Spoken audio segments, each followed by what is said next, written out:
Oke. Soal pertama itu diinformasikan ada benda yang bergerak ke kanan, kemudian nabrak tembok, terus balik, kemudian setelah balik bergerak ke kiri. Gitu ya. V inisialnya seperti gambar, berarti ini kalau kita perhatikan ada 3 garis, kemudian V akhirnya ada 2 garis. Ini kalau misalkan kita representasikan dalam matematis, ini kan berarti 3 garis ke kanan. Biasanya di vektor satuan ini kan kalian mengenal ada IJK. I untuk arah sumbu X, J untuk arah sumbu Y, K untuk arah sumbu Z. Saya rasa kalian juga sudah paham itu. Artinya VI ini kalau kita nyatakan dalam matematis adalah positif 3, karena dia arahnya ke kanan sehingga kita tuliskan positif, dan besarnya adalah 3 karena dia 3 kotak. Sementara V finalnya adalah negatif 2I. Kan gitu. Dah, sudah dapat ini. Yang ditanya di soal itu adalah berapa perubahan kecepatan. Yang namanya perubahan itu selalu konsisten kita definisikan sebagai akhir kurang awal. Berarti perubahan kecepatan itu berarti V final atau V akhir dikurangi dengan V awal atau V inisial. VF-nya digambarkan sudah kelihatan sini ya. Kita bekerja dengan matematis dulu. VF-nya adalah negatif 2I dikurang dengan VI-nya adalah 3I. Berarti hasilnya adalah negatif 5I. Kan itu. Nah, negatif 5I itu berarti arahnya ke kiri. Karena di arahnya ke kiri, maka yang ini bukan jawaban, yang ini bukan jawaban.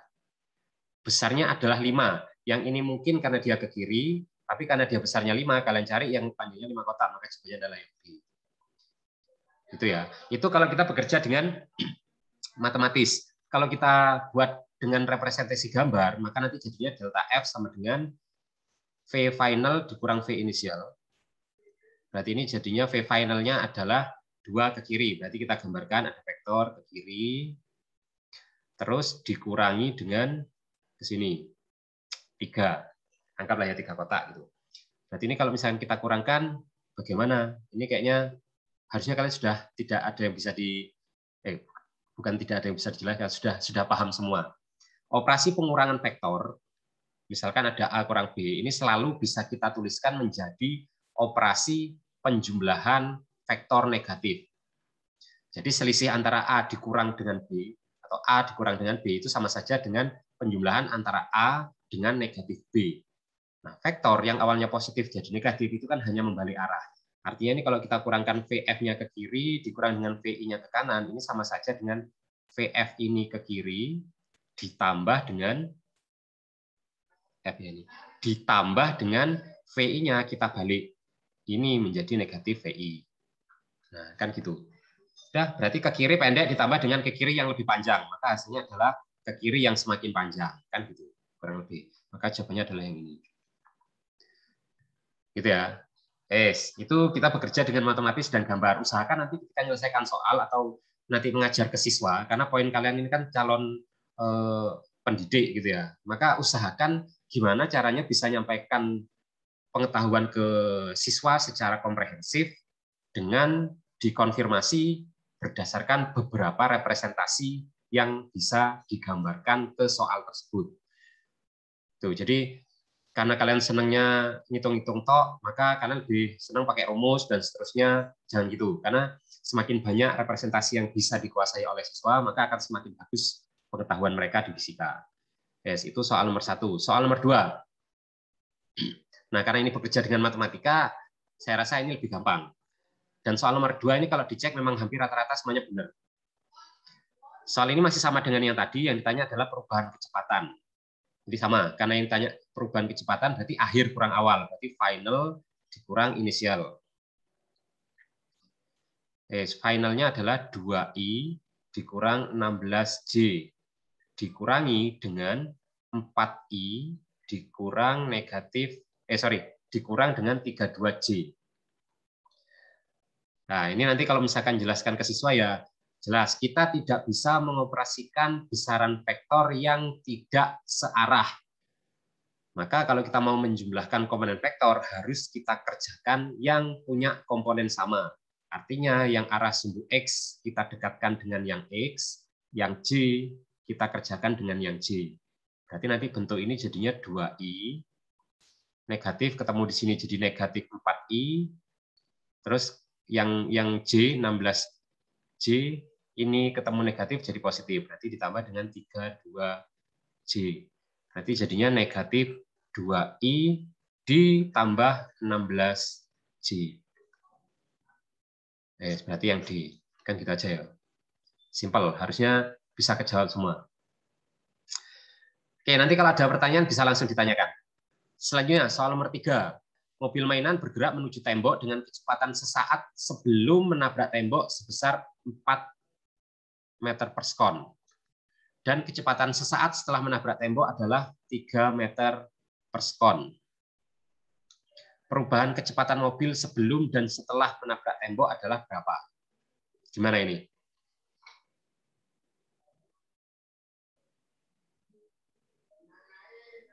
Negatif 7. Berapa? Negatif 7. Negatif 7. Ini sebenarnya soalnya kurang ini ya. Wah, ini kayaknya ini yang membuatkan mahasiswa ya untuk penelitiannya. Ini arahnya tidak dijelaskan. Atau di soal sudah saya revisi ya. Harusnya setelah nabrak tembok itu kan balik. Tapi di sini tidak ada representasi positif atau negatif. Dan ini hanya ngomong sebesar. Dia ngomong sebesar, tapi ini ada vektornya. Ini ini termasuk soal yang kurang tepat. Bukan kurang tepat, yang salah seharusnya kalau kita benar-benar menggunakan konsep fisika. Kalau kita ngomongin sebesar, kecepatan benda adalah sebesar sekian, maka itu jelas besarnya saja tanpa ada arah. Berarti simbol V-nya ya V saja tanpa ada tanda panah di atasnya. Kalau masih bertanda panah, berarti dia vektor.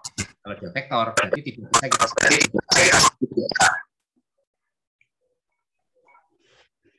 Gitu ya. Berarti harusnya soal ini ngomongnya mobil mainan bergerak menuju tembok dengan kecepatan sesaat sebelum menabrak tembok adalah 4 meter per sekon. Baru V-nya boleh ada tanda panahnya, tanpa kata sebesar. Gitu. Terus kecepatan sesaat setelah menabrak tembok adalah sekian.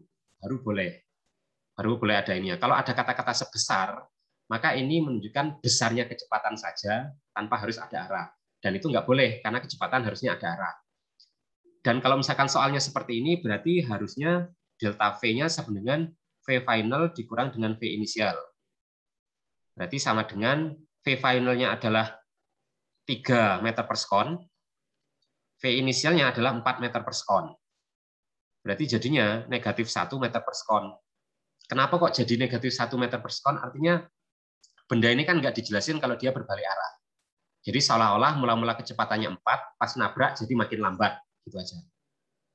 Berarti bukan nabrak harusnya. Setelah nyerempet mungkin baru bisa. Karena kalau nyerempet masih bisa bergerak lurus, kalau nabrak tembok kan nggak mungkin dia tetap lurus. Jadi soalnya nggak logis yang kayak gini. Harusnya yang ini tandanya negatif. Gitu ya. Dan kalau ini tandanya negatif karena dia berbalik arah, maka jawabannya adalah negatif 7. Seperti itu. Jadi nanti kalau kalian buat soal, jangan sampai yang jawab soal kalian justru mikir apa maksud yang buat soal. Pernah nggak kalian misalkan soal fisika, itu bukannya nyari jawabannya, tapi bingung dengan apa yang dimaksud dengan si pembuat soal. Dan itu yang nggak boleh. Nah ini masih, saya ngecek skripsinya masih kurang teliti, berarti ini harusnya bisa direvisi soalnya. Paham nggak maksud saya? Paham, Bapak. Ya, soalnya saya harus ngomong agak cepat ya, karena ini saya record nanti untuk kelas lain biar bisa nyimak videonya, karena minggu depan saya full ngambil data di Jambi, insya Allah, jadi nggak bisa ngajar ini, jadi nggak bisa ngasih materi biar mahasiswa bisa nyimak videonya. Nggak ada pertanyaan ya sampai di sini? Kalau tidak ada, kita lanjut. Berarti ini jawabannya, kalau sesuai dengan soal harusnya negatif 1, tapi kalau harus sesuai dengan konteks fisik itu berarti setelah nabrak dia balik, maka jawabannya adalah negatif 7. Gitu ya. Oke, lanjut. Ini soal gampang nih, setara soal SMA. Budi sedang berjalan mengantarkan koran. Jika Budi menempuh perjalanan 3 meter ke barat, berarti 3 meter ke barat ini ke kiri, kemudian berbelok 4 meter ke utara. berarti ke sini 4 meter, lalu berakhir 6 meter ke timur, berarti dia ke sini 6 meter. Maka perpindahannya adalah berapa? Nah, kalian tahu yang namanya perpindahan itu adalah dari awal menuju ke akhir. Sini. Berarti ini yang dicari. Bagaimana cara menentukannya? Nyari itu kan gampang. Kita buat ini garis bantu yang sejajar dengan ini. Berarti ini besarnya adalah 4 meter. Ini ke sini 6 meter, ini ke sini 3 meter, berarti ini ke sini adalah 3 meter. Triple Pitagoras 4, 3, berarti di sini adalah 5 meter. 5 meter arahnya ke sini. Nah, ini juga seharusnya soal konseptual. Yang ditanya ini adalah perpindahan yang dialami Budi. Jawabannya yang mana berarti? 5. Ya, seharusnya kalau sesuai konteks, jawabannya adalah yang F. 5 meter ini bukan perpindahan, tapi besarnya perpindahan. Ketika yang ditanya adalah perpindahan yang dialami, maka harus include seberapa jauh dia pindah dan kemana arah pindahnya. Coba kalau misalkan kalian disuruh gitu, coba pindah 3 meter, misalkan, ada instruksi. Coba kamu pindah 3 meter. Pasti kan kalian akan bingung. Ya, minta itu 3 meter kemana, kan gitu. Berarti makna pindah itu harus include kemana arahnya. Ingat ya, setiap besaran vektor harus lengkap, nyebut besarnya berapa, arahnya kemana. Gitu. Jadi ini harusnya, kalau yang ditanya adalah besar perpindahan yang dialami Budi, besar perpindahan yang dialami Budi, maka jawabannya adalah C. Tapi kalau perpindahan yang dialami Budi, tidak ada jawaban yang benar di antara opsi A sampai E. Gitu. Ini sebenarnya bukan soal menjebak. Bukan soal menjebak ya, harusnya soal yang menuntut untuk berpikir kritis. Ada yang tidak ikhlas? Kayaknya pada jawab C gitu ya. Sudah ya? Lanjut. Nah, ini juga resultan perpindahan. Berarti apa ini? Resultan berarti kan tinggal jumlah semua ya. Berarti 15 ditambah 23 dikurangi dengan 13. Nah, ini kalau saya biasanya kan suruh ngitung cepat gitu. Kalau tentor TIU, tes intelijensi umum kayak gini kan ngitung cepat jangan satu-satu. 15 ditambah 23 berapa, nanti dikurangi 13. Angka yang sedikit mirip kita ini kan. 23 dengan 13 adalah 10. Dengan 25 berarti nanti dapat hasilnya adalah dengan 15 berarti 20. 5. Sorry, 25. Paham nggak usah? 25 positif. Berarti dari arah sumbu X-nya yang memenuhi adalah A dan E. Maka ini bukan jawaban. Kan gitu. Terus yang di sumbu Y kita kerjakan. 30I, negatif 14J, dan positif 15J. Nah, kalau ini terserah juga mau ngerjakan di mana. Kalau saya mikirnya lebih gampang gini. Ini dengan ini kita kerjakan dulu, negatif 14 dengan positif 15 adalah positif 1J. Positif 1J kita kerjakan dengan ini adalah 31J positif. Berarti yang ini yang memenuhi, ini tidak memenuhi. Selesai, jawabannya adalah A. Gitu ya. Yang kalau sudah dapat jawabannya, yang sumbu satunya harusnya nggak usah dikerjakan. Pun kalau mau dikerjakan kayak harusnya itu. Jadi selain ngitung secara benar juga itu penting ketika nanti kalian jadi guru menyiapkan siswa kalian untuk tes SBMPTN dan seterusnya karena waktunya terbatas. Jadi bagaimana bisa hitung dengan benar dan cepat itu juga penting. Kalian nanti mau tes CPNS juga gitu. SKD, TIU itu kan semuanya harus butuh gimana bisa ngitung cepat. Oke, lanjut. 3 vektor perpindahan bola kriket ditunjukkan pada gambar. Besarnya A adalah 20 satuan, B adalah 40 satuan, C adalah 30 satuan. Oke, berarti ini 20 satuan, 20, yang ini adalah 40 satuan, yang ini adalah 30 satuan. Maka resultan ketiga vektor dalam notasi vektor satuan adalah berapa? Ya apa ini berarti?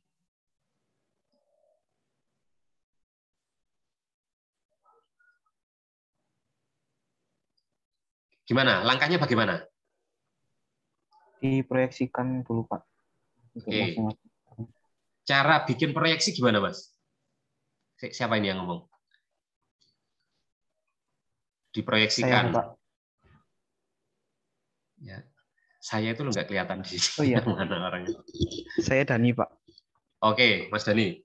Gimana cara kalian sedang menjelaskan ke siswa kalian cara menggambarkan komponen vektor? Langkahnya pertama gimana, kedua gimana? Coba jelaskan secara detail.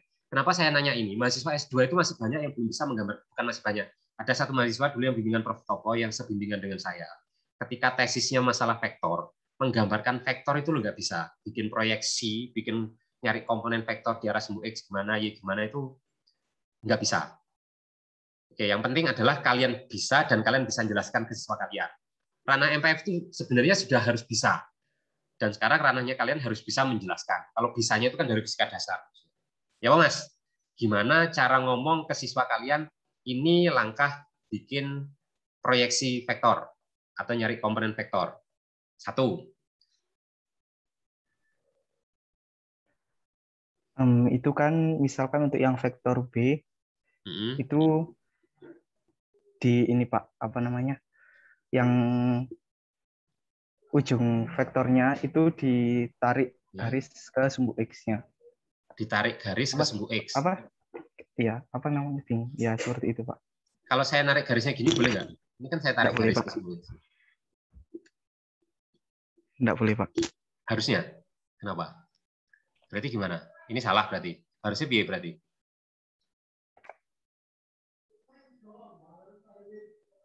Ini kan narik garis toh, seret, maka ketarik garis, jadi garis. Salahnya di mana? Kan narik garis tadi bahasanya. Tegak lurus sumbu X. Tegak lurus. Oke, tegak lurus terhadap masing-masing sumbunya tadi. Jadi ketika kalian menguraikan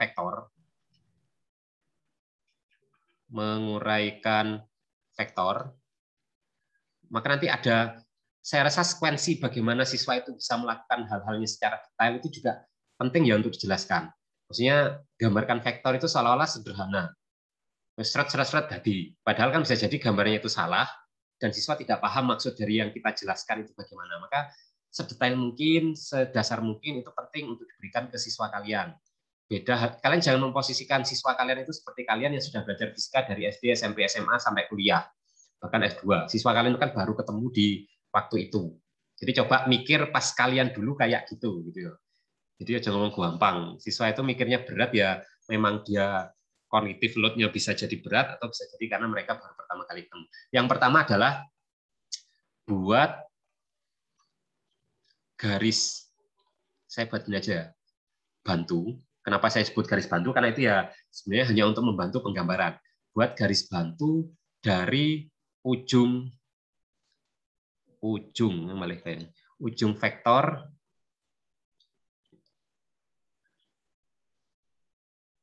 ke, yang tulisan saya jelek ya. Buat garis bantu yang sejajar, ini YG, bukan yang sejajar itu bukan gini sih, yang sejajar dengan sumbu koordinat dari ujung vektor. Langkah pertama, buat garis bantu yang sejajar dengan sumbu koordinat dari ujung vektor. Sumbu koordinatnya ada 2. Ujung vektornya adalah ini. Ya wes, kita buat garis bantu dari ujung vektor tadi yang sejajar dengan sistem koordinat, berarti kan gini, set. Ini katakanlah sejajar sumbu Y. Set. Terus kita buat garis bantunya yang sejajar sumbu X, kan dapat ini. Atau ini boleh dikasih keterangan garis tersebut menghubungkan ujung vektor ke sumbu koordinat atau garis pada sumbu koordinat. Itu juga penting untuk dibilang kayak gitu. Kenapa? Karena kalau kita cuma ngomong dari garis, pokoknya intinya kita harus menggambarkan garis bantunya tadi dari ujung vektor dan sejajar dengan sumbu koordinat, itu kan nggak cukup. dari ujung vektor jajar sumbu koordinat kan bisa jadi ke arah sini. Ini kan tetap dari ujung vektor dan sejajar sumbu koordinat. Bisa jadi menjauhi. Nah, yang kita maksud adalah dari ujung vektor menuju ke sumbu koordinatnya tadi. Wes, itu langkah pertama. Sudah kita gambarkan garis bantunya. Langkah kedua adalah wes tinggal di ini kan panjang komponen vektor atau gambar ya. Gambarkan tulisannya nggak bisa diwaca tapi kalian kan bisa nyimak ini ya. Gambarkan panjang komponen vektor pada tiap sumbu dengan menarik garis dari pusat koordinat ke garis bantu tadi. Sepanjang ini ya maksudnya. Nah, ini juga sebenarnya masih kurang jelas. Kalau benar-benar kita mau bikin jelas berarti dari pangkal vektor, dari pusat koordinat ini. Terus ini kalian kalau nyebut apa ini berarti? Yang ini yang saya ini. Ini secara matematis kita nyebutnya apa? PY. Awal. PY. Sumbu Y itu yang sepanjang ini. Yang seret, nah ini sumbu Y. Garis itu kan penghubung antar titik. Berarti harusnya ini kalau benar yang kedua itu adalah gambarkan panjang komponen vektor pada setiap sumbu tadi dengan menarik garis dari titik pusat koordinat ke titik potong antara sumbu dan garis bantu tadi. Ya, garis bantu ya tadi nyebutnya. Kan gitu harusnya. Nah, ini kan pusat koordinatnya ini. Titik potong antara sumbu dengan garis bantunya ini. Udah kita hubungkan aja dari sini ke sini. Nah, terus nyebutnya, oh kalau B panjangnya adalah ini ke sini, maka kalau kita lihat pada arah sumbu Y panjangnya adalah segini. Maka ini bisa kita sebut sebagai panjangnya B di arah sumbu Y, maka kita sebut sebagai BY kan gitu. Dengan cara yang sama nanti kita cek B yang panjangnya dari sini ke sini, kalau kita lihat pada arah sumbu X, panjangnya adalah segini. Maka ini kita sebut sebagai B pada arah sumbu X atau BX. Gitu ya. Nah, dari sini nanti bisa kita recall lagi pengetahuan siswanya. Coba masih ingat nggak aturan Pitagoras? Mereka nanti ditanya sin itu apa per apa kalau untuk apa trigonometri yang sederhana. Mereka pasti akan ingat sin adalah demi, cos sami dan seterusnya. Guru bisa menjelaskan cara ingatnya gampang. Nanti kalau misalkan kalian mau ingat dengan cepat bahwa sisi yang nempel dengan sudut itu adalah komponen cos. Biasanya gitu. Saya ngomong gampang karena saya nggak tahu nanti di orang yang berbeda mungkin bisa jadi beda. Yang jelas guru saya dulu ngomong sisi yang nempel dengan sudut selalu cos. Yang nggak nempel dengan sudut komponen tadi adalah yang sin. Dan sampai sekarang saya masih ingat. Berarti ini adalah panjangnya B dikali dengan cos 45 derajat. Kan gitu. Yang ini nggak nempel sudut, berarti ini adalah B sin 45 derajat. Kan gitu. Dengan cara yang sama nanti bisa digambarkan yang C. Berarti dari situ kita cek bahwa vektor A pada arah sumbu X adalah 0, gitu ya. Ini arah sumbu X-nya kan nggak ada. Vektor A ini kan tegak lurus terhadap sumbu X. Berarti dia tidak punya komponen panjang terhadap sumbu X. Panjangnya komponen A pada sumbu Y adalah positif 20. Terus yang B. Bx-nya adalah ini ya, Bx-nya adalah B cos 45. Cos 45 berapa? Setengah akar 2. Setengah akar 2. Setengah akar 2. Berarti langsung. Karena B-nya 40 dikali setengah akar 2, berarti sama dengan 20 akar 2. Gitu ya. Dan dia ke kanan, maka positif. Terus BY-nya adalah 20 akar 2 juga. Karena dia ke atas, positif. Nah, untuk yang C, CY sama dengan, yang C kan yang ini.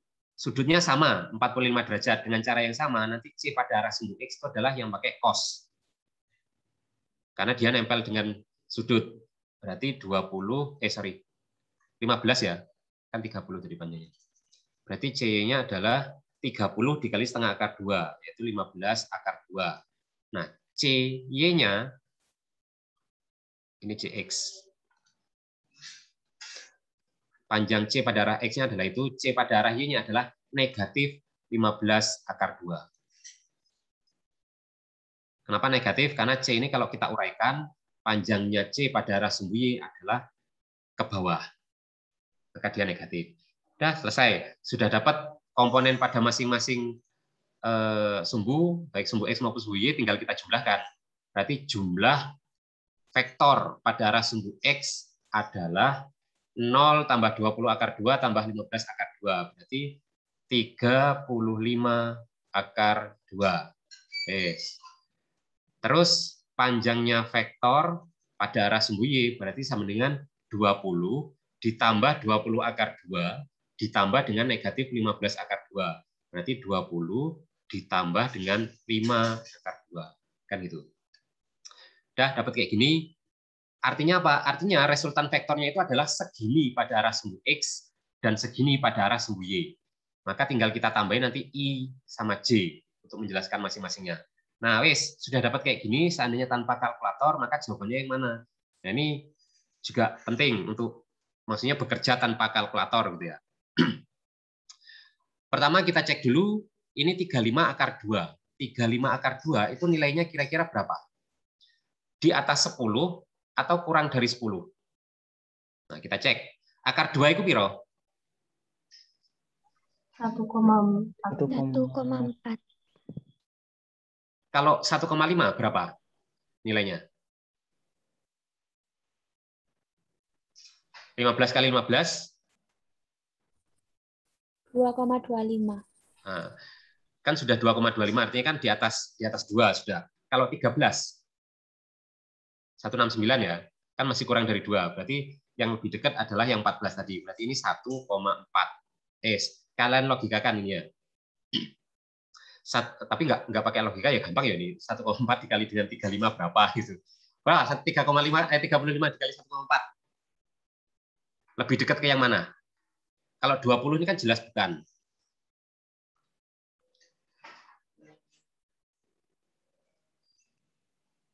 Enggak, jangan 49. ini. Seandainya kalian hanya butuh pendekatan. Nanti kalau kalian tes ya kayak CPNS atau tes apa yang TIU atau pokoknya intinya apa TPA atau Bappenas dan seterusnya itu kan butuh cepat. Di kepala kalian coba dibayangkan gini. 35 dikali dengan 1,4 itu kan sama aja dengan 1 tambah 0,4. Dipikirkan ini 35 kali 1 kan 35 ditambah dengan 35 dikali 0,4. 0,4 itu mendekati setengah. 0,35 dikali setengah saja itu kan nilainya 17-an sekian. Berarti ini kalau dijumlahkan hasilnya kan mendekati berapa? Pokoknya 40 lebih ya ini. 50 lebih. 50-an. Ya, intinya kita nggak ngitung, kita hanya pendekatan 50-an. Berarti kalau 40 benar atau enggak kan juga enggak tahu. Kan lebih dekat menuju ke 50. Maka jawabannya adalah yang ini atau yang ini. Kan gitu. Paham nggak maksud saya? Jadi nggak hanya fisikanya tok. Coba kalau ngitung jangan terlalu polos. Oke, lanjut. Untuk yang sumbu Y, 20 ditambah dengan 5 akar 2. 5 dikali akar 2, coba wes kita kerjakan yang kayak tadi. 5 akar 2 itu kalau dikalikan, kalau ini gampang ya. 5 dikali dengan 1,4. Mengalikan bilangan 5 itu sama aja dengan mengalikan setengah kalau pikir. Karena setengah itu kan 0,5. Berarti 5 kali 14 ini coba kalau dipikirkan, komanya ini saya pindah ke sini. Berarti kan jadinya 7. Berarti kan mendekati 20. Oh sorry. Benar ya itu 5 akar 2. Ya, 20 ditambah dengan 7. Berarti yang mana yang pas kan 27-an. Berarti kan yang ini. Karena kan intinya 7 lebih sedikit gitu. Maka jawabannya adalah yang C. Gitu. Usahakan jangan terpaku ke kalkulator. Ada pertanyaan nggak sampai di sini? Nggak ada ya. Lanjut. 3 vektor perpindahan bola kriket sama dengan tadi soalnya. Yang ditanya adalah besar dan arah resultan perpindahan dari ketiga vektor. Intinya kan dijumlah semua. Nah, kalau dijumlah semua berarti kan sama aja dengan yang ini tadi. Setelah dijumlah semua, dapat hasilnya yang ini. Hasilnya tadi adalah berapa? 49 akar 2. Sorry. Berarti resultan vektornya adalah, besarnya resultan vektor adalah akar dari 49,2 ya. Berapa tadi? 49,5 kuadrat ditambah dengan 27,1 kuadrat. Oke. Berapa nih hasilnya? Nah, jawabannya ini kan juga lumayan jauh. Dan variasinya hanya ada 2 nih. Ada 76 sama 56. Maka coba digunakan pendekatan saja, nggak usah benar-benar presisi. Ini bisa kita dekati dengan 50-an. Kalau ini tetap 27 ya nggak apa, silahkan. Coba kalau misalnya kita ini kan 50 kuadrat berapa? 2500 ya. 500. 27 kuadrat.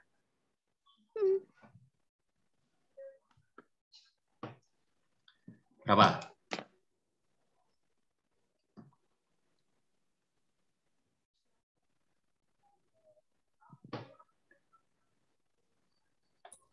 Tujuh 29. 729. Ya. Oke.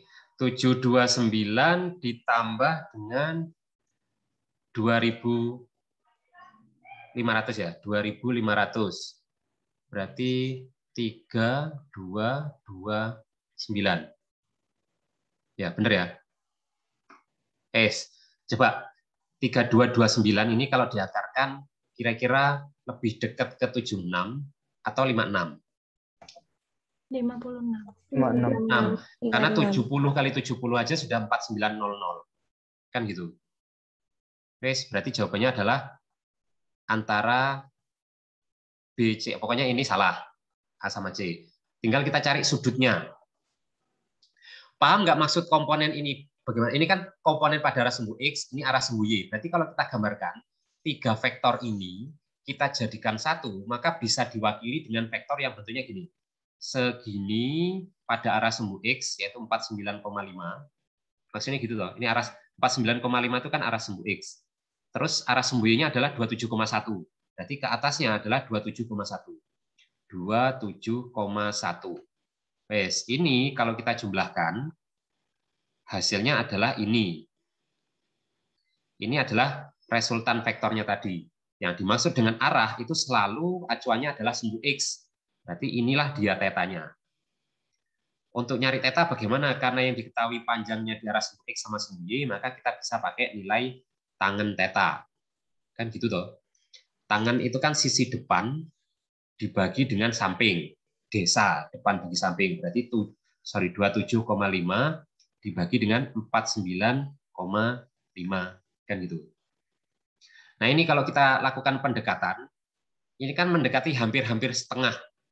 Ya, ini kurang lebih dengan 25, yang ini kurang lebih dengan 50. Berarti mendekati setengah. Karena kalau misalkan kita ngasih soal, angkanya jelek, maka diimbangi dengan kunci jawaban yang jangan terlalu mepet. Nah, itu penting juga. Kalau kalian bikin soal angkanya gampang, boleh pakai angka atau pengecoh yang mepet-mepet. Misalnya angkanya benar-benar yang, misalkan sin 30, maka itu kan exactly nilainya 0,5. Maka boleh ada 0,6, 0,51 atau berapa itu silakan. Tapi kalau misalkan kayak gini, tidak boleh ada yang 28, ada yang 29, sekian, itu nggak boleh. Atau 87 harusnya jawabannya kalian kasih satunya adalah 89 atau berapa, itu yang nggak boleh. Gitu ya. Jadi kalau angkanya jelek, pengecohnya jangan terlalu dekat. Oke, mendekati setengah. Kan berapa yang nilainya setengah?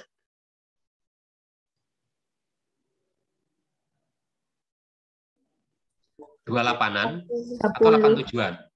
30.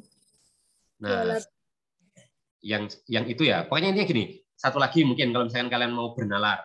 Cobalah saya mau ngecek nilai tangen yang 87 misalkan. 87 itu mendekati 90. Berarti coba saya cari tangan 90 derajat. Tangan 90 derajat itu berapa? Tangan itu kan sin per cos. Berarti sin 90 bagi cos 90 derajat. Sin 90 berapa? Kan 1. Cos 90? 0. 1 bagi 0. Tak definisi. Nah, kan gitu. Ini nilainya baru setengah, maka nggak mungkin segede itu nilainya. Berarti yang ini, yang mendekati 30. Nah, nanti kalian cek sin 30 dibagi dengan cos 30. Berarti kan sin 30 setengah. Cos 30 berapa? Setengah akar 3. Setengah dibagi setengah akar 3 itu kan 1/3 akar 3. Nah, ini dicek berapa nilainya. Kan bisa gitu. Maka jawabannya adalah yang A. Gitu ya. Base nomor 7. Nomor 8. Jika balok berada di atas bidang miring yang membentuk sudut theta terhadap horizontal, jika gaya berat adalah W, dengan arah vertikal ke bawah, komponen vektor di titik A dan B berturut-turut adalah berapa? Kalian kan tahu ya, kalau W ini bisa diuraikan jadi W sin, ada yang W cos. Bagaimana cara menjelaskan ke siswa supaya mereka tahu bahwa oh yang ini adalah sin, ini adalah cos. Coba ada yang mau menjelaskan, silakan. Tunjuk tangan. Mbak Dewi. Bapak, saya mau tanya yang nomor 7 itu bukannya D ya, Pak? Oh, sorry. Mana-mana.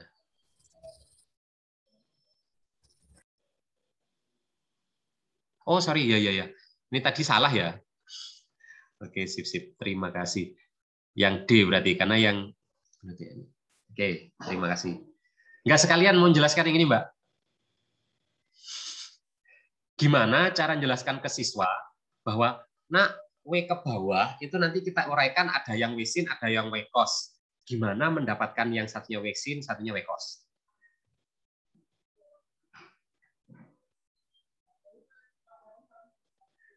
Jangan hanya bilang kalau pokoknya ingat kalau yang arah sejajar sumbu koordinat itu nanti sin, yang ke bawah nanti cos. Jangan ingat gitu. Jangan ngajar pokoknya. Maksudnya jangan memberikan pengetahuan ke siswa dengan bilang pokoknya ingat nanti ini. Nah, itu jangan. Dengan reason, dengan alasan tertentu kenapa seperti itu, siswa itu akan lebih lama mengingat pengetahuannya. Apalagi kalau dia bisa mengkorelasikan dengan pengetahuan sebelumnya. Ayo, piye jelas. Kan kalian tahu tuh kalau yang B itu nanti W sin, yang A itu nanti W cos. Nah, bagaimana mendapatkan itu?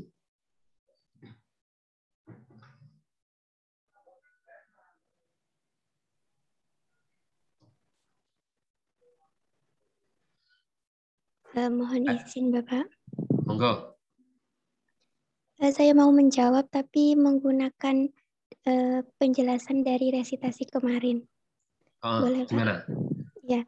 Jadi kalau dari penjelasan resitasi kemarin itu, kalau di B itu menggunakan sinus karena kalau dia bergerak turun otomatis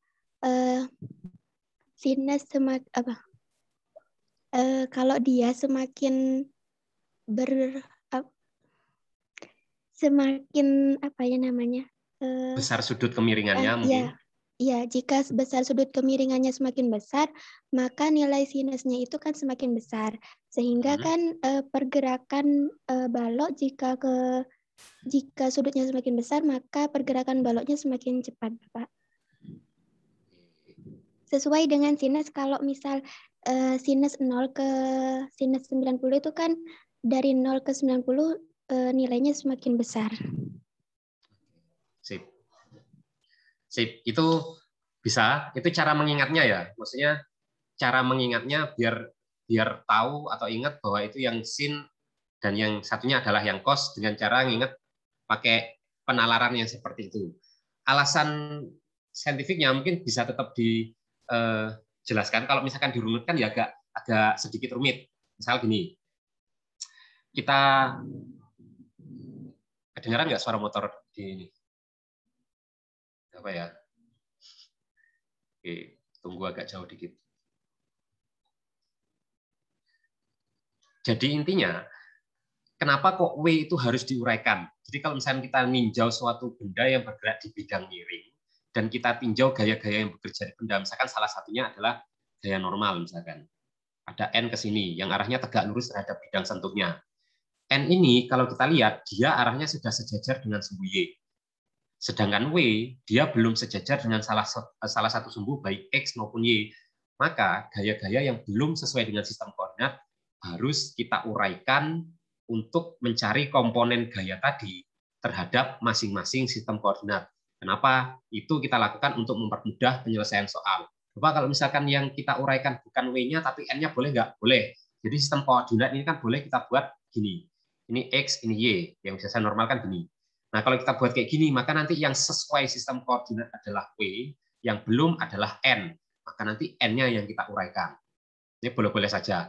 Hanya biasanya untuk mempermudah penyelesaian soal, maka sistem koordinat kita buat segampang mungkin. Yang salah satunya adalah buatlah salah satu sistem koordinat tadi arahnya sejajar dengan arah gerak benda. Berarti kalau bendanya miring, naik turunnya miring gini, maka ya X-nya ikut. Kalau bendanya bergerak ke atas ke bawah, maka X-nya juga ikut biasa.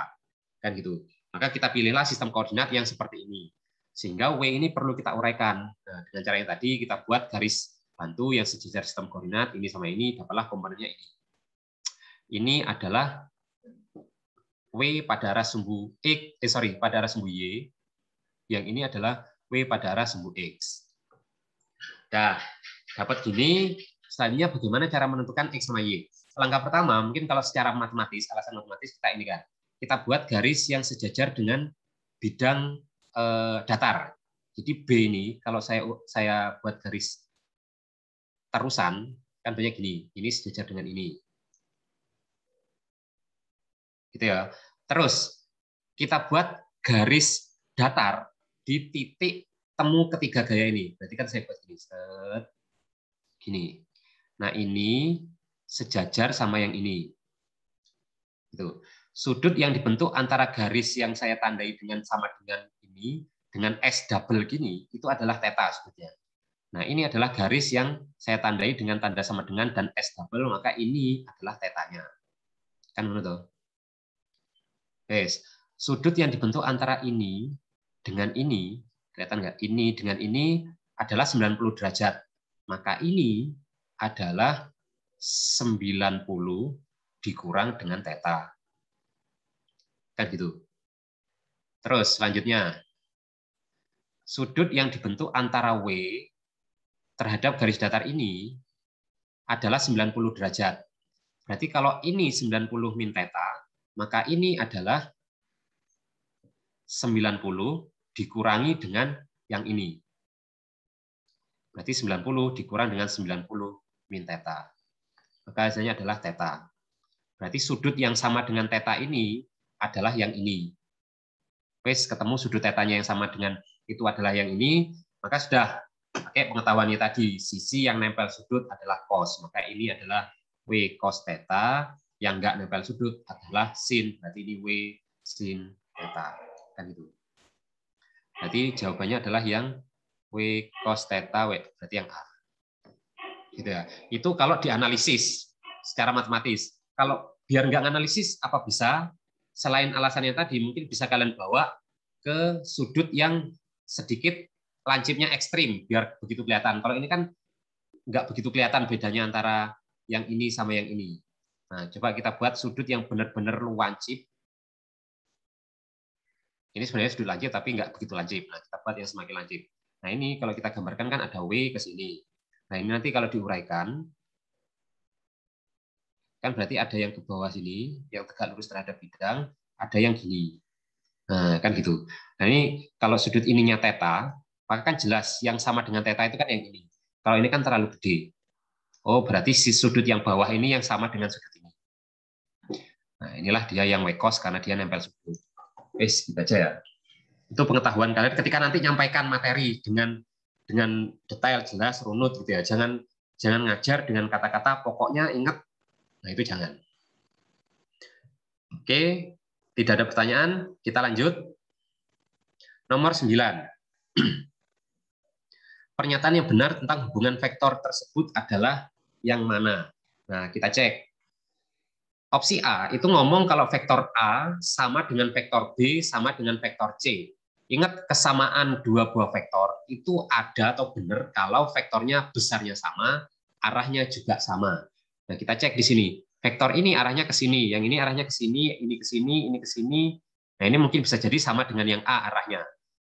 Tapi dilihat dari A, B, C, D, dan E, arahnya tidak ada yang sama. Maka A, B, C bukan vektor yang sama. Kenapa? Karena arahnya berbeda semua. Meskipun nanti kalau dicari besarnya sama, tapi arahnya beda, tetap itu adalah vektor yang berbeda. Gitu ya. Kalau kalian disuruh jalan, coba jalan dengan kecepatan yang tinggi ke arah depan. Yang kalian lakukan justru jalan dengan kecepatan tinggi ke arah belakang. Kan itu maknanya berbeda. Jadi setiap besaran vektor harus lengkap disebut dengan arah, dan besaran vektor dikatakan sama kalau besarnya sama, arahnya juga sama. Oke, segitu. Berarti yang A bukan jawaban. Yang B, besarnya A sebenarnya besarnya B sama dengan besarnya C. Maka kita perlu cari bagaimana besar dari ketiga vektor itu. Nah, kita cek. Yang A ini, vektor A, itu kan kalau kita buat matematika, nilainya adalah 3 ke arah sumbu X positif plus 3 ke arah sumbu Y positif. Nah, ini kalau dicari berapa besar A, berarti kan komponen dia di arah sumbu X kuadrat ditambah komponennya pada arah sumbu Y dikuadratkan. Berarti hasilnya adalah 3 kuadrat dikali 2, atau 2 kali 3 kuadrat gitu ya. Kan 3 kuadrat tambah 3 kuadrat adalah 2, 3 kuadrat. Nah, ini 3-nya kalau diakar 3 kuadrat kalau diakarkan. A-nya adalah 3 akar 2. Sedangkan B kalau dicek panjangnya adalah 1, 2, 3. Berarti B panjangnya 3, A panjangnya 3 akar 2. Maka ini juga bukan jawaban. Kan gitu. Berarti yang mana jawabannya yang benar? Udah, jawabannya kan tidak ada vektor yang sama. Karena arahnya beda-beda. Gitu ya. Oke, ini cukup banyak yang salah. Saya nggak tahu kesulitannya di mana. Yang jelas kurang lebih menjelaskannya adalah seperti itu. Vektor dikatakan sama jika besar dan arahnya sama. Gitu ya. Lanjut nomor 10. Ini masih belum saya ganti ya berarti? Ya, ini belum saya ganti berarti. Sepertinya kemarin sudah saya ganti, saya lupa ini kan tadi di sini ya. Oke, nomor 11. Nomor 11 ini soal yang paling banyak salah. Yang paling banyak salah ya, yang tadi ada banyak yang salah, tapi ini yang paling banyak salah. Perhatikan, dua vektor A dan B digambarkan seperti gambar. Jika dilakukan operasi vektor dot, jadi A dot B, maka interpretasi yang benar adalah perkalian dot itu perkalian yang bagaimana kemarin? Komutatif. Gimana? Komutatif. Itu sifat perkaliannya. Bedanya perkalian dot sama cross gimana?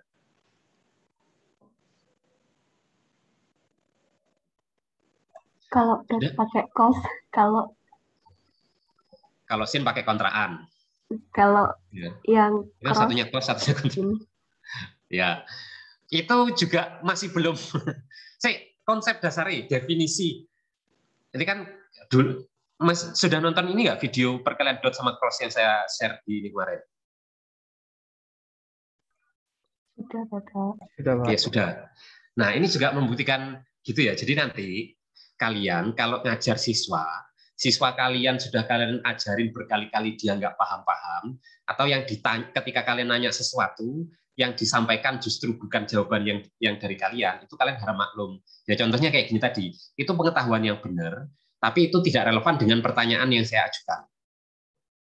Gitu ya. Kalau misalkan ada dua vektor sebenarnya kayak gini, berarti A dot B nanti rumusnya apa? Boleh kalian sebut besarnya A dikali besarnya B dikali cos theta. Bisa. Tapi perkalian antara vektor A dengan vektor B, kalau perkaliannya adalah dot, itu perkalian yang bagaimana? Pertanyaan bagaimana itu merujuk kepada jawaban kualitatif. Kalian penelitian nanti bagaimana hasil belajar siswa, maka nanti kalian jawabnya bukan hasil belajar siswa adalah 40. Nah, itu bukan. 40 itu berarti berapa hasil belajar siswa. Kalau bagaimana itu merujuk kepada kualitatif.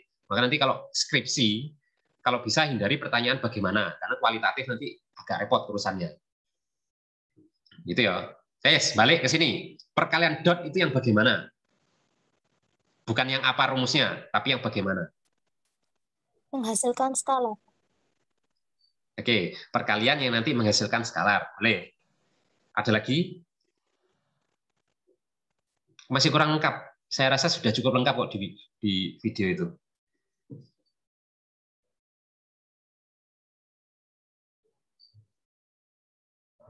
Tadi. Nah, ini masalahnya. Kenapa kalian nggak bisa jawab situ? Karena yang ke-record di long term memory kalian itu justru bukan konsep yang dasarnya. Yang ke-record di kepala kalian itu justru cost-nya, hasil skalarnya, terus apa lagi tadi? Dan yang lain-lainnya yang tidak relevan dengan jawaban di situ. Jadi sebenarnya kalian sudah punya pengetahuannya, tapi tidak terpanggil. Nah, itu masalah belajar fisika. Siswa yang gagal menjawab soal bukan berarti dia nggak paham atau nggak punya pengetahuannya, tapi pengetahuan yang dia punya justru tidak ke-recall pas dia jawab pertanyaan. Yang ke-recall entah pengetahuan-pengetahuan yang mana entah. Ayo, usaha itu perkalian dot atau cross? F kali S, F vektor, S vektor, perkalian dot atau cross? Dot. Kenapa dia dot? Dot. Kenapa nggak cross?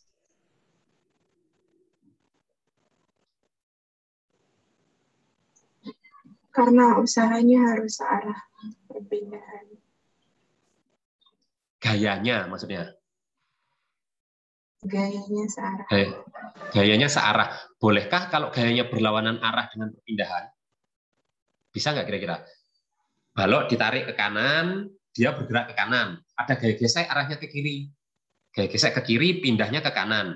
Ada nggak usaha oleh gaya gesek di situ? Kan tetap ada tuh. Berarti kan tidak harus searah. Berarti apa? Gayanya sejajar. Sejajar. Nah itu pentingnya itu di situ. Jadi perkalian dot itu adalah perkalian antara besar dua komponen vektor yang saling sejajar. Gitu. Perkalian antara dua komponen vektor yang komponen tadi saling sejajar. Jadi kalau misalkan ini saya uraikan, ya hanya sorry saya buat warna yang berbeda. Perkalian dot adalah perkalian antara besar dua komponen vektor yang saling sejajar. Berarti ini A, kalau saya uraikan, berarti nanti ada A arahnya ke sini, dan A arahnya ke sini. Yang ini nempel sudut, berarti ini adalah A cos theta. Yang ini berarti A sin theta. Nah, komponen vektor yang saling sejajar itu yang mana? B dengan A sin kah, atau B dengan A cos? B dengan A B cos. dengan A Nah, cos. maka nanti A dot B itu bisa ditulis menjadi besarnya A dikali dengan besarnya B. Ini sudah perkalian biasa ya. Ini maksudnya nggak titik, nggak cross. Karena titik sama cross, dot sama cross itu hanya ada untuk vektor dan vektor. Ini kan sudah besarnya A dikali dengan besarnya B dikali dengan cos theta. Kan gitu. Pak, boleh nggak Pak kalau misalkan bukan A-nya yang saya uraikan, tapi B-nya? Boleh. Jadi kalau misalkan ada vektor A ke sini, B-nya ini agak lebih panjang ya. Ini theta, ini B-nya. Coba kalau misalkan B-nya yang saya uraikan, boleh atau tidak? Nah ini kalau misalkan saya uraikan kan berarti gini, saya buat garis bantu yang sejajar dengan sistem koordinat, ke sini dengan ke sini, nah, ini saya buat ke sini, yang ini saya buat ke sini. Lihat kan gitu. Nah ini bisa kita katakan bahwa ini adalah B yang tegak lurus terhadap A. Ini adalah B yang sejajar dengan A. Yang kita kalikan yang mana? Yang ini dan yang ini. Kan sama-sama boleh. Berarti A dot B nanti jadinya adalah besarnya A dikali dengan besarnya B dikali dengan cos theta. Tetap nilainya akan sama. Nanti kalau kalian cari, kan sudutnya masih sama ya. Berarti ini kan besarnya ya sama aja dengan B cos theta. Kan gitu. Artinya kalau kita mengalihkan vektor dengan dot, berarti entah A-nya yang kita cari komponennya yang sejajar dengan B, atau B-nya yang kita cari komponen yang sejajar dengan A, boleh dua-duanya. Berarti dengan pengetahuan seperti itu, harusnya jawaban yang benar itu yang mana? Untuk A dot B. Yang D. D ya. Kan itu. Masih ada yang bingung nggak?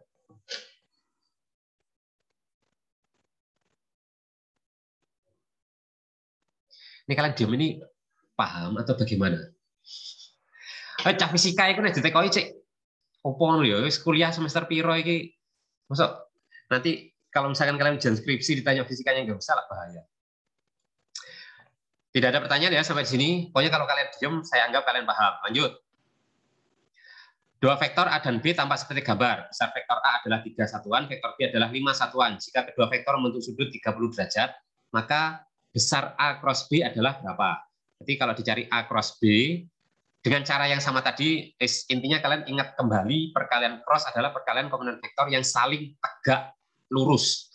Dengan arah vektor perkalian tadi, hasilnya adalah sesuai kaidah tangan kanan. Kan gitu.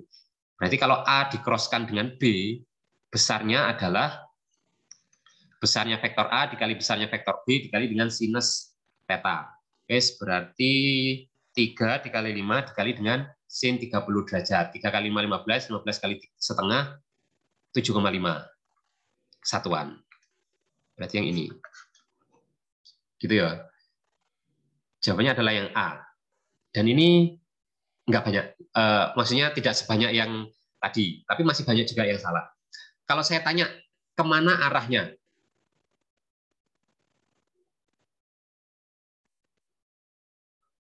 Arah dari A cross B. Dot atau cross.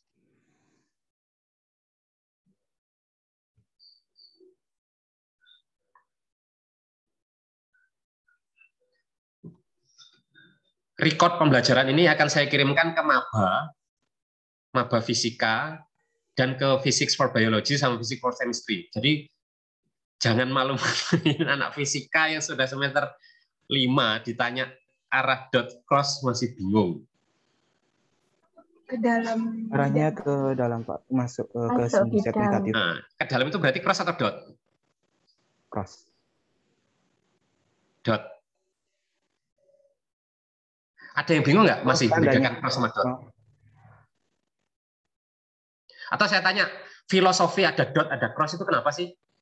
Kenapa keluar masuk ada dot, ada cross?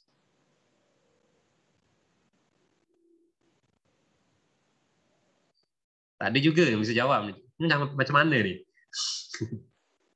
Ini. Semua istilah-istilah yang ada di fisika itu cobalah kalian renungkan, apa sih maksudnya, kenapa kok digawe gini? Dengan kalian bisa memahami secara rinci kayak gitu, maka nanti harusnya akan banyak hal yang kalian bisa pahami secara lebih. Nanti ketika ngajar juga harusnya bisa lebih enak nyampaikannya, plus bisa lebih lama diingat dengan siswa kalian. Jadi yang namanya arah, kalau kita nyebutkan arah atas, berarti kan gampang, ada garis panah ke atas, arah kanan garis panah ke kanan, dan seterusnya. Atas, bawah, kanan, kiri masih gampang. Kalau depan belakang itu tidak bisa kita gambarkan dengan vektor panah seperti itu.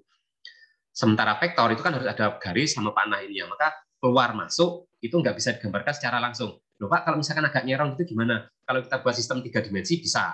Tapi kalau kita ngomong hanya satu garis saja, satu garis kemudian kalian maksudkan masuk itu adalah gini, misalkan kalau kita ngomongin sistem koordinat 3 dimensi kan gini ya, seret, seret, seret. Yang ini kanan kiri, yang ini atas bawah, yang ini maksudnya adalah depan belakang. Dengan 3 garis ketangkep maknanya. 3 garis itu adalah maknanya kanan kiri, atas bawah, depan belakang. Tapi kalau kita ngomongin ke belakang, tapi kalian gambarnya garis kayak gini, itu nggak ada makna. Itu justru nyerong ke arah kanan dikit. Kan gitu. Maka depan belakang nggak bisa digambarkan hanya dengan garis plus tanda panah. Maka timbullah biji mane itu bahasa ini ya bagaimana caranya biar bisa menggambarkan arah depan sama belakang.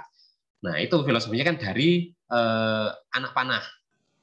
Ini anak panah, kalau kalian cek bagian ujung panah atau depan panah, mata panah gitu aja ya. Mata panah itu kan runcing. Runcing kalau kita lihat itu kan bentuknya titik. Bagian belakang panah biar bisa nempel dengan busur atau tertahan dengan busur, maka tidak boleh dibuat runcing. Nah, biasanya bentuknya kan agak menyilang. Jadi bisa ini. Loh, kenapa nggak bulat? Nah, ya terserah, kalau misalkan diinikan bulat ya boleh, intinya kan lebih gede. Nah, biasanya kebanyakan itu kan bentuknya silang biar bisa nempel dengan arah busurnya. Nah, kalau misalkan kalian manah terus anak panahnya lepas, berarti kan dia menjauhi kalian panahnya. Kalau menjauhi kalian panahnya, yang kelihatan bunternya atau silangnya? Silang. Silangnya. Maka makna silang itu adalah menjauhi pembaca atau masuk ke bidang baca. Ketangkap nggak maksudnya? Bisa ya? Terus sebaliknya, kalau ada panah yang tiba-tiba keluar dari laptop kalian, misalkan, atau ada orang manah dari depan kalian nembus laptop kalian, itu kan yang kelihatan mata panah. Kok mata panah sih? Kayaknya nggak ada ya mata panah, adanya mata pancing. Ujung panah itu apa nyebutnya? Terus pokoknya ujung panahnya. Ujung panahnya dari depan kalian ngenai ke kalian. Itu kan yang kelihatan bulat kecilnya. Berarti bulat bermakna atau dot itu bermakna menuju kalian atau keluar dari bidang baca. Kan itu. Berarti cross adalah menjauhi pembaca atau masuk ke bidang baca. Dot adalah menuju pembaca atau keluar dari bidang baca. Gitu ya. Berarti harusnya kalau saya tanya kemana arahnya, kan tadi kalian bilang masuk ke bidang baca. Berarti ini jawabannya adalah dengan arah. Kalau misalkan ditanya arah, tapi ini kan yang ditanya hanya besarnya. Kalau yang ditanya arah, berarti arahnya adalah cross atau masuk ke bidang baca. Seperti itu. Lanjut nih. Dua vektor A dan B masing-masing ditunjukkan seperti gambar. Arah hasil perkalian antara A dan B kalau di-crosskan. Nah, ini kan kelihatan. A-nya ini pada bidang XY. Dia tidak punya komponen pada arah sumbu Z. Berarti dia hanya di bidang XY. B-nya juga di garis X. Berarti kalau dikalikan, di-crosskan, berarti ini cross ini, muternya gini ya berarti. A cross B berarti kan gini. Seret, jempol kalian kan ke depan kalian. Kalau ke depan, berarti ke sumbu mana? Sini ya arahnya. Ya enggak? Ini adalah arah dari A cross B. Berarti ini adalah sumbu X. Positif atau negatif itu? Sorry, X. Sumbu Z positif atau negatif? Negatif. Negatif. Kenapa?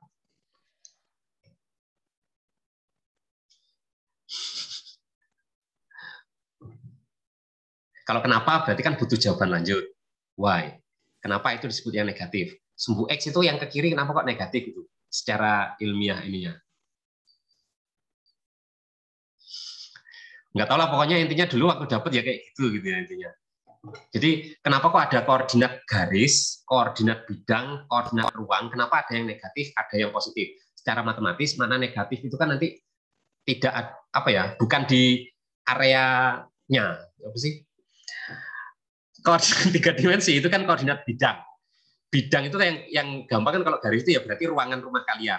Jadi kalian bayangkan sumbu X positif kanan kiri. Jadi kalian di dalam ruangan, kalau ke kanan kalian ambil sudut pojok kiri bawah. Bayang nggak itu? Pojok kiri bawah. Lihat aja kamar kalian pojok kiri bawah yang mana. Kanan kiri berarti kalau ke kanan itu dalam ruangan kalian, ke kiri luar ruangan kalian. Kan gitu. Luar ruangan itulah yang kita sebut sebagai negatif. Di daerah kita tempat apa kita berada itu kan yang di daerah positifnya. Sumbu XY, sumbu Y ke atas adalah ruangan kita.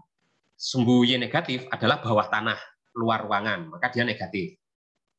Sumbu Z ke depan itu di dalam ruangan kita, Z ke belakang itu luar ruangan kalian. Kalian atau ya kalian lah, bukan kita ya. Kan ruangan kalian bukan ruangan saya. Berarti nggak bisa disebut ruangan kita, ruangan kalian. Berarti kan keluar. Maka Z negatif adalah yang ke belakang. Kan gitu. Artinya di luar bidang koordinat ruang, kalau yang negatif, yang positif adalah daerah di dalam koordinat ruang, yang negatif adalah daerah di luar koordinat ruang. Kan gitu. Tes, lanjut. Ini sudah saya cantum nggak nih tadi jawabannya? Sudah ya, lanjut. 14. Gambar paling tepat menunjukkan perubahan kecepatan bola karet tersebut adalah berapa? Oke, perubahan final dikurang inisial. Kalau kita cek V finalnya adalah, coba nih, V finalnya yang ini. Kalau kita buat matematis, siswa itu lebih gampang bekerja dengan matematis timbang visual atau gambar untuk vektor.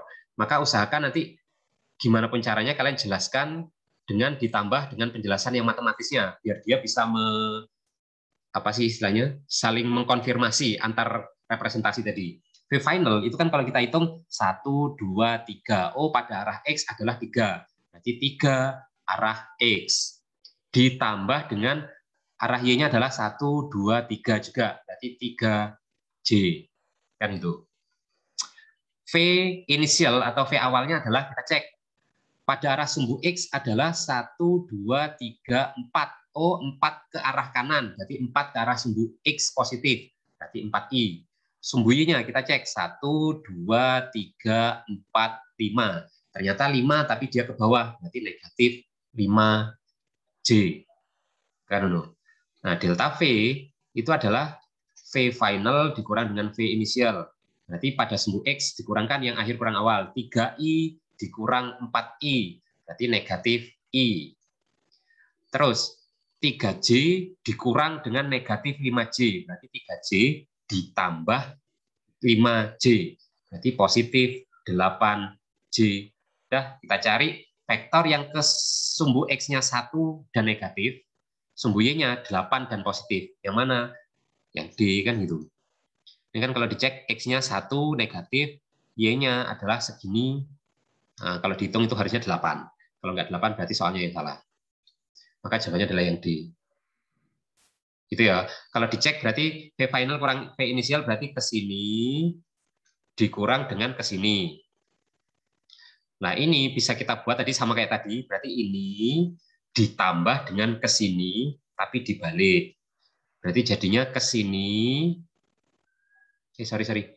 Finalnya wale ya, finalnya yang pendek yang ini. Jadi V finalnya yang ini dikurang dengan ke sini. Berarti jadinya ke sini ditambah dengan ke sini tapi panahnya dibalik. Berarti jadinya ini ditambah dengan ini. Oke, kurang lebih lah kayak gitu. Maka nanti resultannya adalah yang ini. Ini adalah delta V-nya. Yang mendekati yang mana? Dah, jawabannya adalah yang D. Gitu ya.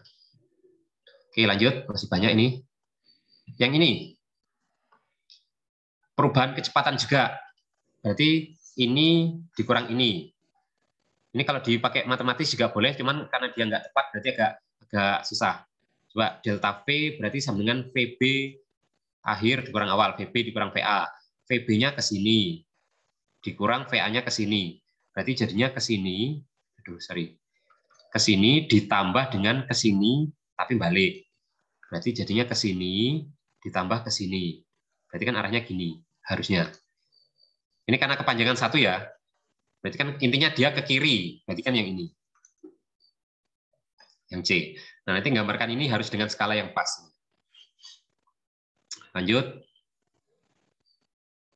4 vektor.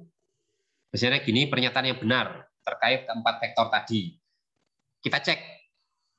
Yang K di komponen X-nya 3, yang L komponen X-nya negatif 3, yang M 3, dan seterusnya. Maka pernyataan K dengan L sama, itu jelas salah. Karena dilihat dari sumbu X-nya saja, komponennya kan nggak sama. Berarti ini sebenarnya vektor yang berbeda. Maka ini bukan jawaban. Karena ini kan maknanya masih vektor ya. Tapi BC bisa jadi. Kenapa? Karena ini sudah besarnya vektor. Berarti untuk jawaban B dan C, kita harus cari berapa besarnya vektor untuk masing-masing. Jadi besarnya K, misalkan. Besarnya K berarti besarnya K pada arah X kuadrat ditambah besarnya K pada arah Y kuadrat diakarkan. Berarti akar 3 kuadrat ditambah 4 kuadrat. Triple Pitagoras berarti 5. Dengan cara yang sama, besarnya L itu berarti sama dengan 3 kuadrat ditambah 4 kuadrat diakarkan. Berarti sama dengan 5 juga. M juga 3 kuadrat tambah 4 kuadrat. Berarti hasilnya juga 5. Yang N besarnya juga 5. Berarti keempat vektor itu punya besar yang semuanya sama. Maka jawabannya adalah yang C. Itu ya. Oke. Sampai sini ada pertanyaan sebelum ke soal terakhir?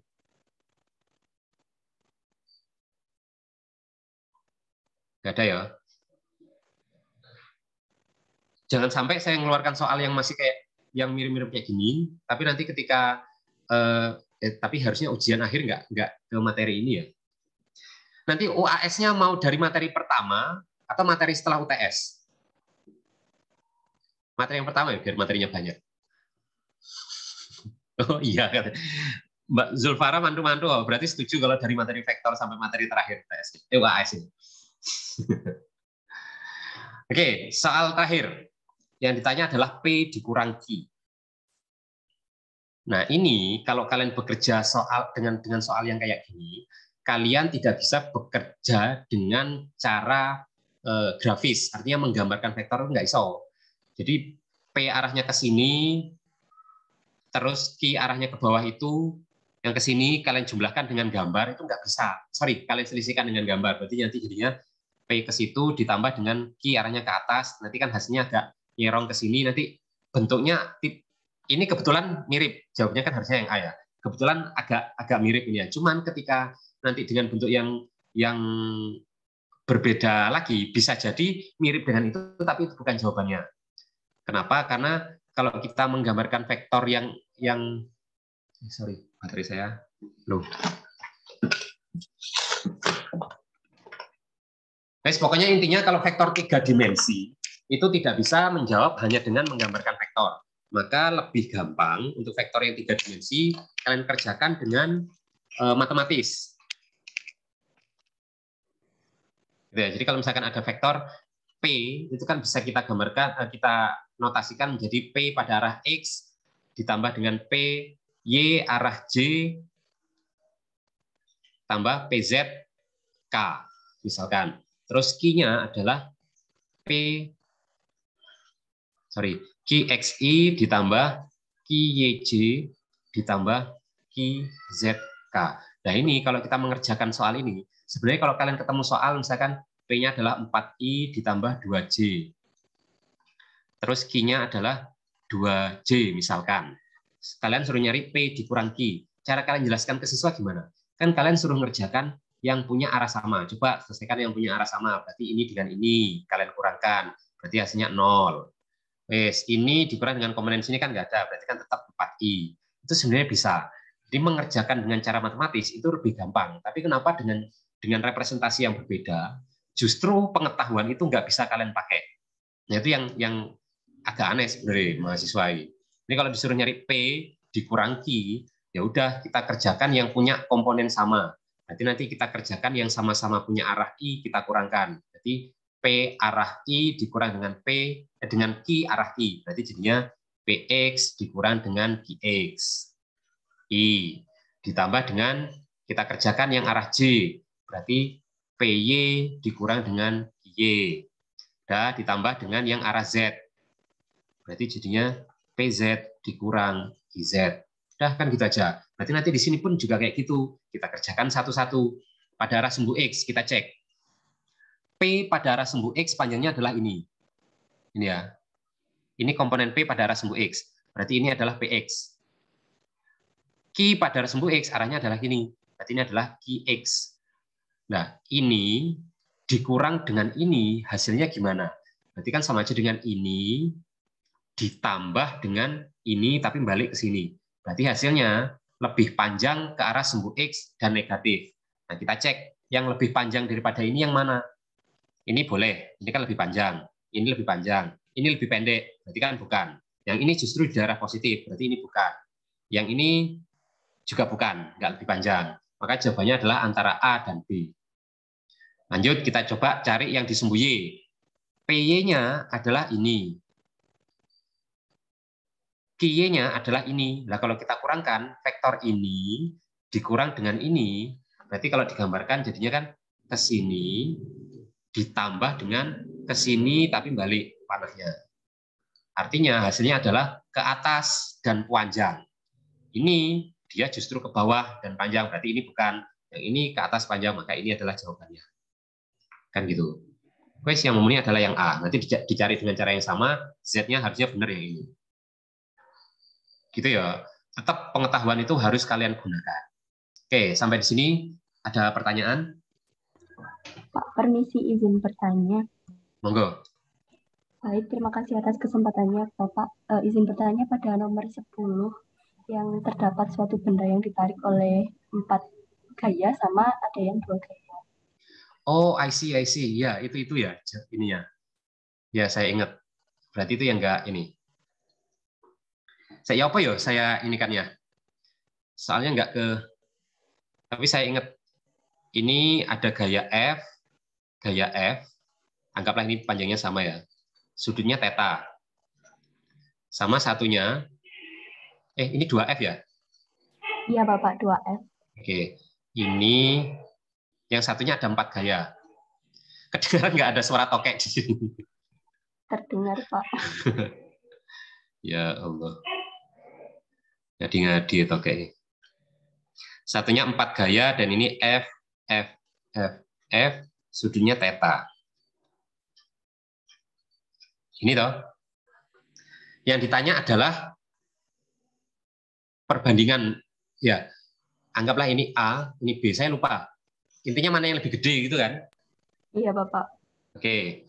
Coba kalau kita mau menyelesaikan kayak gini, berarti kan tinggal kita konsisten aja dengan tadi menggambar nyarinya gimana. Kalau misalkan kalian di Word, Microsoft Word, kemudian kalian bisa narik garis ini, kalau pakai menggambarkan kan gampang.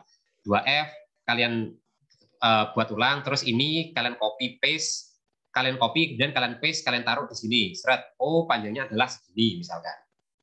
Terus yang ini juga gitu, ke sini, yang ini di copy, terus yang ini di copy lagi, yang ini di copy lagi, yang ini di copy lagi. Oh ternyata panjangnya adalah ini. Tinggal kalian ukur pakai Microsoft Word. Kira-kira ini sama ini mana yang lebih panjang, kan gitu. Kalau menggambarkan dengan cara itu. Kalau misalkan soalnya benar-benar paper base, kalian bisa pakai penggaris dengan sudut yang presisi. Itu kan salah satu teknik tuh, mencari resultan vektor dengan menggambar. Tapi yang diminta di sini kan nggak bisa pakai cara itu. Makanya tetap kita analisis. Berarti ini kita uraikan. Ini kita uraikan ya sama kayak tadi. Kok burung ganti? Kita buat garis bantu ini, terus nanti ada yang ke sini, ada yang ke sini, kan gitu. Nah ini komponen sin atau cos ini? Cos. Ada motor, ada anjing, kayak gini ya kalau ngajar online. Kalau di kelas, tapi kalau di kampus juga ada gangguan loh. Biasanya anak SMP lab itu kan juga berisik. Jadi tetap aja ada ini ya. Sini 2F cos. Yang ini nanti kalau dicari, harusnya ini panjangnya sama ya. Saya ini kan guys. Yang ini adalah 2F sin theta. Yang sebelah sini kan juga kalau di ini kan berhimpit dan nilainya adalah 2F sin theta. Ya enggak? Wes, kita jumlahkan yang arah sumbu X seperti yang ini. Sigma Fx-nya itu adalah 2F cos theta dikurang dengan 2F cos theta. Karena satunya ke kiri, satunya ke kanan. Berarti nilainya 0. Kan gitu. Yang sumbu Y berarti nilainya adalah 2F sin theta ditambah 2F sin theta. Berarti 4F sin theta. Kan gitu. Wes, dapat yang ini, tinggal kita cek yang satunya.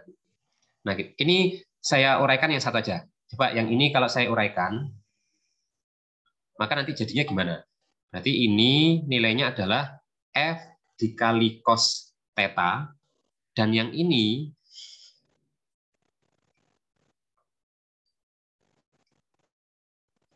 bentar, ini saya zoom. Oke. Yang ini nilainya adalah 2 dikali, ini yang vektor ini ya, yang saya uraikan ini. Kok 2 sih? Nilainya adalah F dikali dengan sin theta. Wes, untuk yang vektor pertama, yang sini. Kita cek lagi untuk yang kedua. Yang ini. Seret. Nah, ini kita uraikan. Berarti nanti jadinya ini adalah, sudutnya berapa berarti ini? Ini ke sini. 2 theta. 2 theta, sip. Berarti ini adalah F. Kan sisi yang nempel dengan sudut selalu cos. Nah, ini sudutnya kan 2 theta di sini. Berarti ini adalah F dikali dengan cos 2 theta. Yang ini adalah F dikali dengan sin 2 theta. Kan gini ya. Udah, setelah ini nanti yang sebelah kiri dengan cara penguraian yang sama kan nanti bisa didapat. Nah, ini kalau dijumlahkan, sigma fx-nya tentu nilainya juga sama dengan 0. Karena dia kan simetri ya ini ya. Terus kalau dicari yang disemu Y, berarti apa? Berarti sigma fy ya sama dengan yang f cos 2 tetanya ada 2. Vektor yang kanan kiri kan menghasilkan komponen ini. F dikali sin, F dikali sin tetanya ada 2. Ini kan nanti kalau digambarkan ada yang ke sini, F sin teta, terus satunya lagi yang diuraikan yang agak lebih panjang itu F sin 2 teta. Nah ini nanti komponen ini kan masing-masing ada 2, dari vektor yang kanan sama vektor yang ke kiri. Berarti ini kalau dijumlahkan, sigma fy-nya adalah, lapo tak coret ini. Kalau kita tuliskan fy-nya sama dengan 2 dikali dengan f sin theta ditambah dengan 2 dikali dengan f sin 2 theta. Kan gitu. Kenapa kok 2? Karena ada 2 vektor yang ini tadi. Wes, sekarang tinggal kita cek. Ini 2f-nya bisa saya keluarkan. Berarti jadinya 2f dalam kurung sin theta ditambah sin 2 theta. Ini sin 2 theta ya, nggak kelihatan. Ditambah dengan sin 2 theta. Nah, sekarang tinggal kita bandingkan. Yang ini tadi adalah 4f sin theta. Yang ini adalah 2f dikali dengan sin theta ditambah sin 2 theta. Nah, sekarang kita cek. Dari sini kira-kira tetanya berapa sih? Theta ini kan sudut 180 yang dibagi menjadi 5 bagian. 1, 2, 3, 4, 5. Kan ngono. Berarti theta itu adalah 180 derajat dibagi dengan 5. Piro 180 dibagi 5? 36. 30. Gitu ya. Berarti jadinya 2F dikali sin 36. 0,6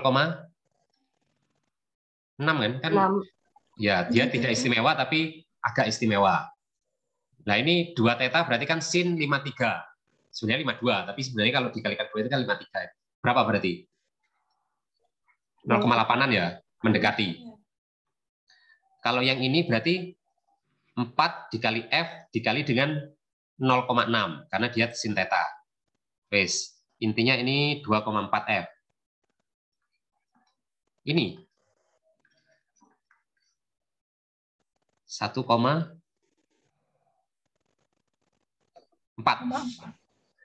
Mikir mengenai suwe. Berarti ya berapa hasilnya? 2,8 ya. Yes, rodok nge-lag ini. Nah, kan kelihatan ini ya. Sorry. Bahwa lebih gedean yang ini. Gitu. Sama satunya lagi apa emang?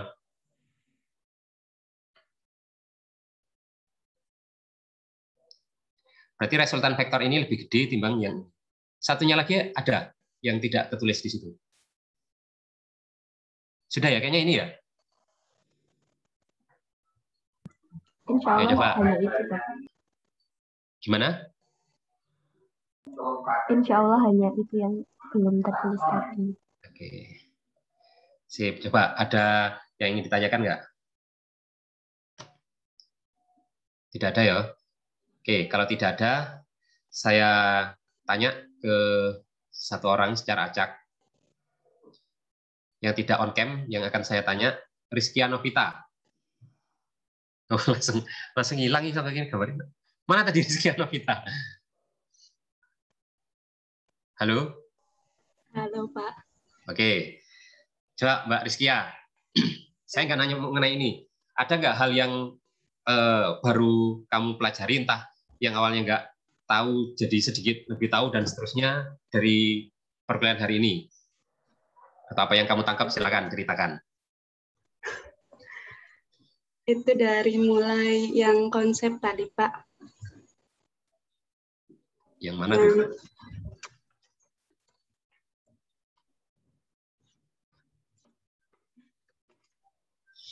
yang perkalian dot. Oh, tapi di video itu kan sudah saya jelaskan ya sebenarnya bahwa perkalian dot itu perkalian dua komponen. Nggak apa, ini sekalian interview ya ini ya. Dengan saya menjelaskan di video kemarin, itu kan saya jelaskan ada usaha kayak gini, ada gaya arahnya ke sini, terus ini gimana caranya biar dikatakan punya usaha. Oh, berarti dia harus sejajar. Maka karena dia sejajar, perkaliannya adalah perkalian dot. Coba dari penjelasan video itu yang membuat kalian masih belum paham kira-kira apa dan kenapa, bagian mana? Bentar ini saya sudah saya matikan nggak sih, Pak? Belum.